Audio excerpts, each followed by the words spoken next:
Good afternoon, everyone.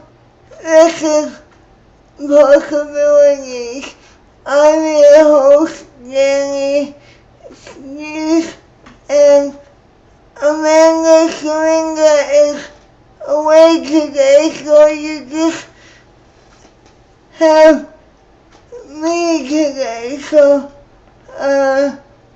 happy to be with you. Coming up on the show today, I'm gonna be sitting down with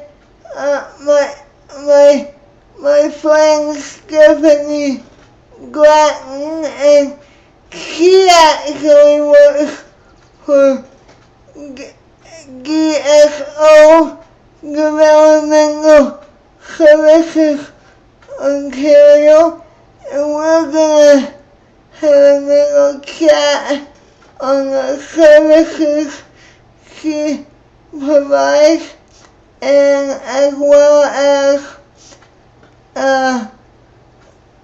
personal directions planning, and which I think is a really important issue. So we're gonna dive into that coming up, and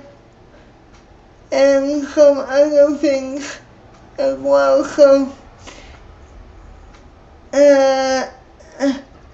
stay tuned. I'll be back in a bit with Stephanie. We'll be right back.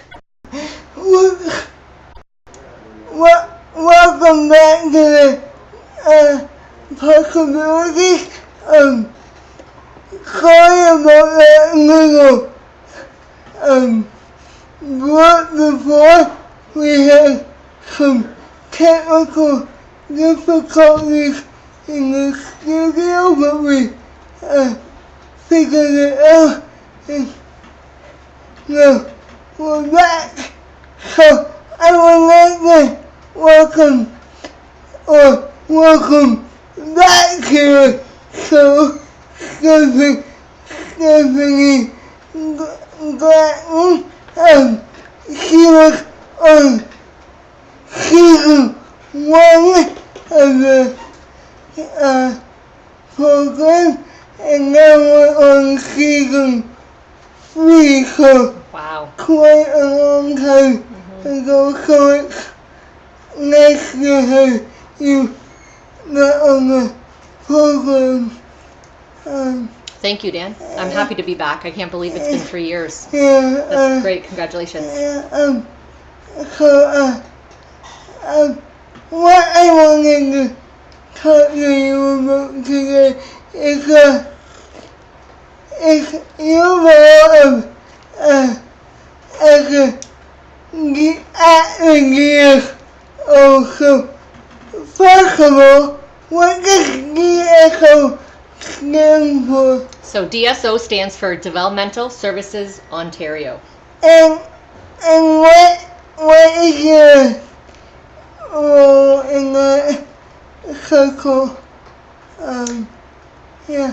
So currently I am one of the managers. There's 2 managers within the Southwest region, which is 10 county-wide. Yeah. So it's a very large geographical area that we are responsible for. But there's 9 DSOs in the province of Ontario. So we're one of them. 9. 9. I wasn't aware of that. There's 9. So is there one in every county or every area? Yeah, just every little bundles of geographical areas. Like there's one called Central West, and that is like Waterloo region with also Halton area, I think. So I don't remember. Wellington County, Waterloo region. They're one. There's Hamilton Niagara is one. There's Ottawa is one. Toronto is one. So there's like 9. I don't know all 9 off the top of my head, but there's 9, and each of those areas are geographically. Some are bigger than others. Like we're the largest geographical area in the Southwest region. However, in Toronto, they would serve a lot more people, right? Because it's a smaller area, but yet there's more people populated. And where are you based out of? So the Southwest region, our main office is in London, and then we have 5 satellite offices. So we have Windsor office, Sarnia office, Owen Sound office, Stratford office, and London's the 5th office. Right, yeah. So we have assessors working throughout the whole 10 counties. And for those families who are not familiar with DSO because I have a wide audience, can you talk about some of the services you provide? Yeah. So we don't provide actually any direct services at the DSO. However, what our purpose is so the government, the Ministry of Community and Social Services in 2011 implemented the DSOs. So they wanted a one-stop gateway in order to receive access adult services. So they wanted everyone to be able to go through the same process in order to submit their application and request for what services they wanted. Okay? Yeah. So everyone prior to 2011 were kind of grandparented in, they call it. So any agencies that were already supporting people before 2011, they submitted to the DSO a list of all those people's names and then what services they received, and then we grandfathered them in, right? However, after July 1st, 2011, anyone who wanted or who wants to apply for any adult developmental services has to come through the DSO in the province of Ontario. Yeah. Okay? So what does the DSO help families do? So the first thing that we do is we need to determine if somebody is eligible for these services. Okay, so that is providing the DSO with a psychological assessment so we can ensure that the person indeed qualifies for the services. And this is all based on the legislation from the government. So we help figure that out first, and we make sure that obviously the person is an Ontario resident and also is there's one more thing that we determine. We get their birth certificate. Yeah, and also get their birth certificate to determine their age, right? Yeah. And sorry, is there an age limit or an age gap? Well, in order to receive adult developmental services, even to be on any wait lists, you need to be 18 years of age. Okay. When you become an adult. Okay?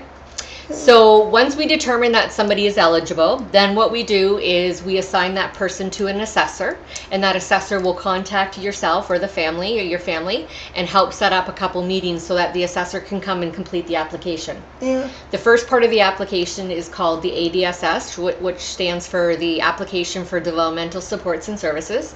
And what that application is it talks about, it's getting to know you, right? It talks about all the things that are currently happening in your life, including any services that you might have, as well as that's where we'll determine what service requests you're looking for, and I'll talk about those services in a minute. We also capture though things that make you have a good day, things that make you have a bad day, what are important things in your life. We talk about goals and dreams, and we get a real good sense about who the person is.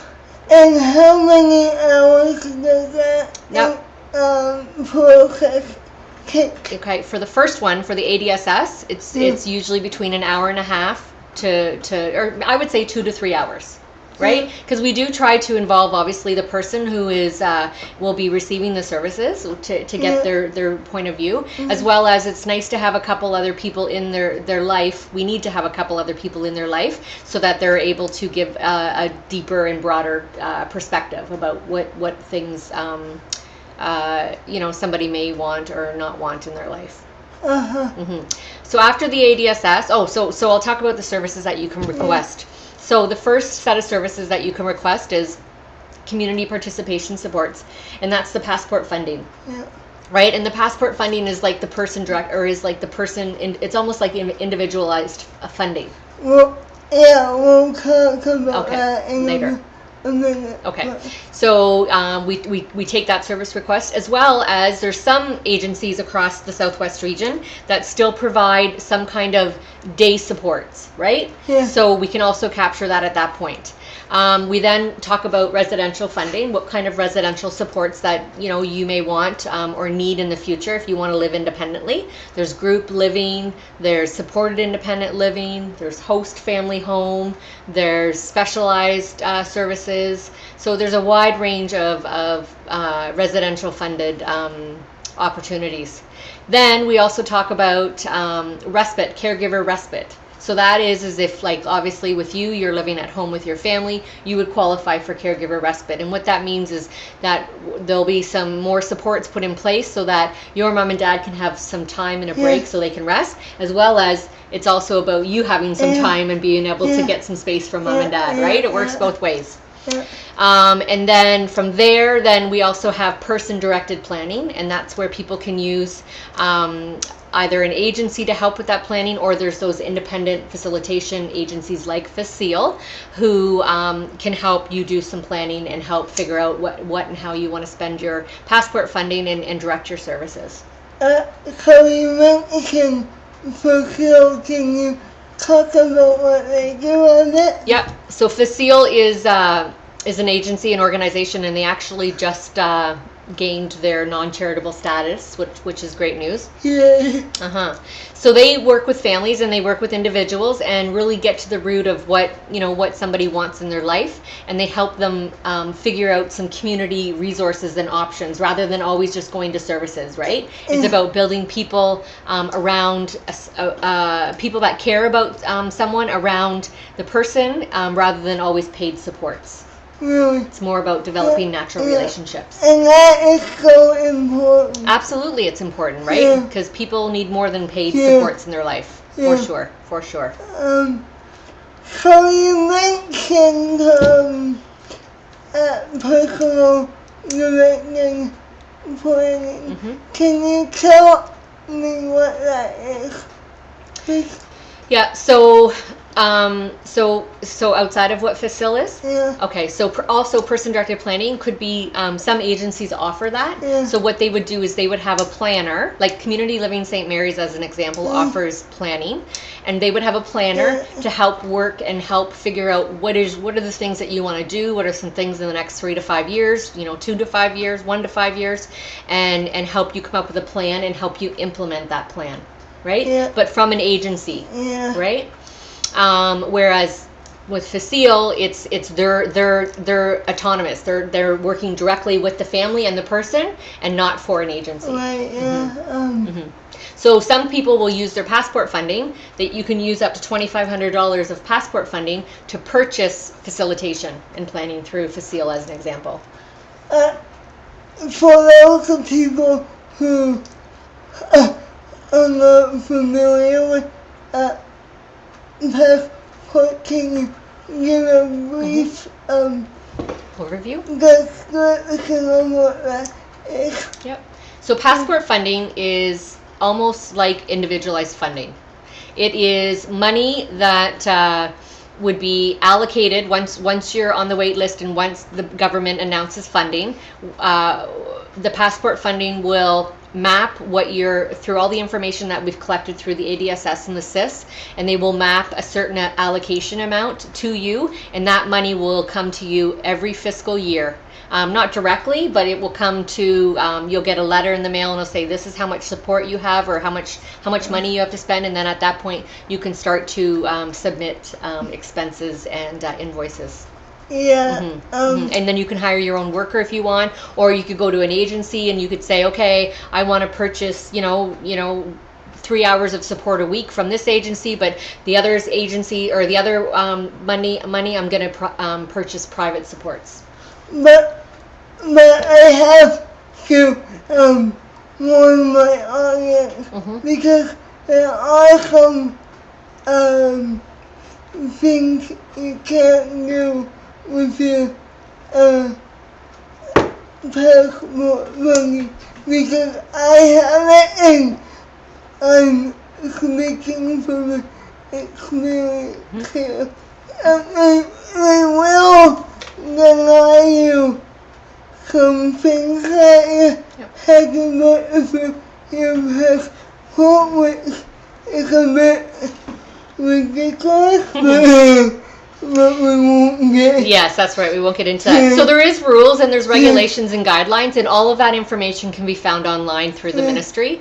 Yeah, it's geared to community participation in your own community. So yes, there is some rules and sticky situations, I guess. So you do have experience with that, Dan. Another thing too that I just wanted to mention is the government.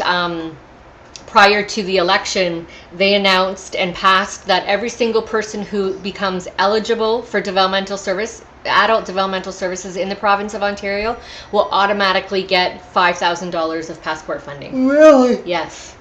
So anybody that's on the wait list for passport funding will get $5,000 as well. Really? Yes. That is awesome. It is awesome. It is great that the government finally recognized that, because the government finally recognized that there was not a smooth transition from children's services into adult services, because at one point, and still happens, once somebody turns 18, all of their special services at home funding is gone, right? And then why is it? It's just because they're no longer a child. They're now an adult, and in the adult system, you have to apply for the services and there's a wait list. However, now the government has put into place that as soon as you're deemed eligible, automatically you're $5,000. So it's going to take some time for the passport agency to be able to get everything up to par and get everybody in place. I believe that they're just now starting to work on people who have nothing in place. So anybody who has absolutely no ministry funded services. And how long is the wait list? Do you know? I don't know that offhand, because again, we can never predict when the ministry will announce more funding, right? We don't know that, so we aren't able to determine what that list looks like. Yeah. And how do families get on the wait list? Through our application, through the ADSS and the CIS, right? Yeah, and at that point they will request those services. Yeah, and how do people get on the DSO?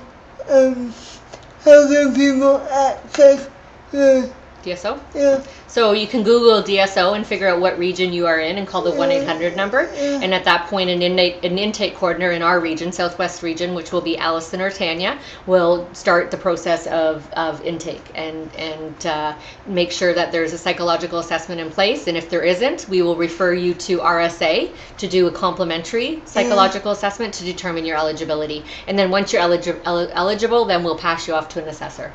Yeah, so if people are interested, they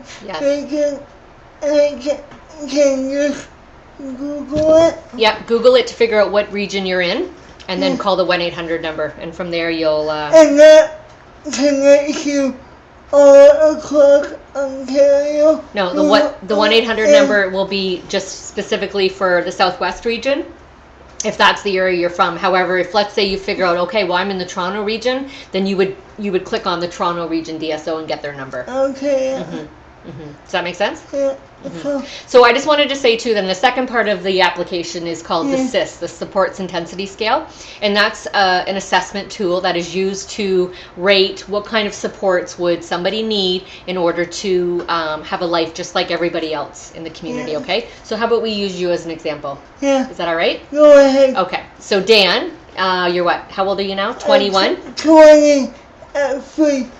23? Yeah. Holy cow, where did those years go? Wow, 23. That's crazy. So what we're going to do, what we would do with that support intensity scale is we would talk about what do typical 23-year-old men do in the community of North Perth, right? And what we're going to talk about is we're going to ask lots of questions, and some questions may not pertain to you. However, we still have to ask every question, because if you did participate in some of these things, what would the help look like in order for you to participate? Yeah. So that's what we talk about, is what supports would you need in order to be successful and be able to have the same life as John, who lives up the street and he's 23. And you always want the, I'm speaking hypothetically here, because the audience doesn't know anything about this, but you always want the person receiving support in the interview, right? Oh yeah, absolutely. Yeah, and we want to include the person because again, it's their life. And sometimes are actually a lot of the comments that we get after the application, because a lot of families say, oh heck, I don't even want to go through that. I hear it takes way too long, blah, blah, whatever. But a lot of families, well, first of all, we have some really skilled assessors in place. And they're amazing at what they do, and they include the person, and they include, like, they take the time. Like, sometimes the meeting will take longer and would take 2 or 3 different times that we need to get together. So we go at the pace of the family, and like I said, sometimes people find it very empowering, right? And they have the opportunity to share their voice and what they truly want. Okay. So once the SIS is done, then the assessor will then go back and they'll compile all the information and they'll put it in the ASR, which is the assessor summary report, and they will compile all the information, and they will send it back to the family, and that's for their reference. Right. And that will describe all the service requests. That'll describe everything that's going on in your life right now, and all that kind of stuff. With all those surveys or whatever you call it, is that a one-time thing, or do you tend to do that more than once? Well, it depends if there's any significant changes or circumstances in someone's life, right? Because the information that we hold in our database, that determines priority, right? So when the government announces that they have funding, we send off the priority list. And if you have high priority, then you're obviously going to, jump the queue and jump the list. It's not about how long you've been on the list, right? So we try to serve the people that need it the most. Okay. What if someone is watching this right now and they want to access the DSO, and they are unsure about it, what would your message be to those families? If they're unsure about going through the process? Well, like my recommendation or in my thoughts and suggestions is that you need to go through the process. Because even if, like, let's right now say that you don't need the extra supports or you don't need any help, someday you might, and it's better just to get through the process, right? And then it's done. So, at what time is it better to go through? Well, so as somebody turns 18, it's the perfect time. Or if there's people that haven't accessed or went through the process and they're older than that, at any time, like they could just call in and start that process. What if people are feeling overwhelmed about all of the information? Yeah, that can happen sometimes. So again, we'll go at the pace of what the family and the individual wants. So again, sometimes the ADSS and the SIS will take 3 or 4 different meetings, right? And we'll just do an hour at a time each time, because it's a lot of information. So we'll go at that pace for the family and the individual. So you said just Google what? DSO, just Google DSO, and you'll find, when you Google it, you'll see all the 9 regions, and then you figure, if you click on them, they'll tell you what areas they cover. So in the Southwest region, we cover Windsor, Essex, Sarnia, Lambton, London, Elgin, Oxford, Huron, Perth, Grey and Bruce. Wow. So pretty much, I lost count how many areas. Yeah, and I think I might have added an extra county that they've emerged, but Sarnia, Lambton is one. So anyways, yes, it's 10 counties. There's 10 counties. Really? Which again, it goes from Windsor all the way up to Tobermory.